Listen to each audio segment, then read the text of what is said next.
দক্ষিণবঙ্গে ধেয়ে এলো ভয়াবহ স্কোয়াল ফ্রন্ট। আবহাওয়া দপ্তরের পূর্বাভাস মতোই সোমবার রাত থেকে মঙ্গলবার সকাল পর্যন্ত দক্ষিণবঙ্গ জুড়ে ধেয়ে এলো ভয়াবহ স্কোয়াল ফ্রন্ট।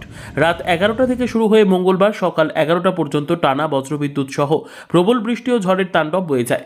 আবহাওয়া বিশেষজ্ঞদের মতে স্কোয়াল ফ্রন্ট হলো এমন এক সম্মিলন অঞ্চল যেখানে পূর্বালি ও পশ্চিমা বাতাসের সংঘর্ষের ফলে ফ্রন্টোজেনেসিস প্রক্রিয়ায় শক্তিশালী কিউমোলোনিম্বাস মেঘ রৈখিকভাবে তৈরি হয়। এই ধরনের আবহাওয়া পরিস্থিতি থেকে সৃষ্টি হয় তীব্র বজ্রঝঞ্ঝা, প্রবল বৃষ্টি, ক্লাউড ব্লাস্ট এবং মাইক্রোব্লাস্ট।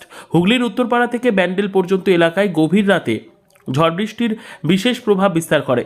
বজ্রবিদ্যুতের তীব্রতা এতটাই ছিল যে এলাকাবাসীদের আতঙ্ক ছড়িয়ে পড়ে। যদিও এখনও পর্যন্ত বড় কোনো ক্ষয়ক্ষতির খবর মেলেনি, তবে একাধিক জায়গায় বিদ্যুৎ পরিষেবা ব্যাহত হয়েছে।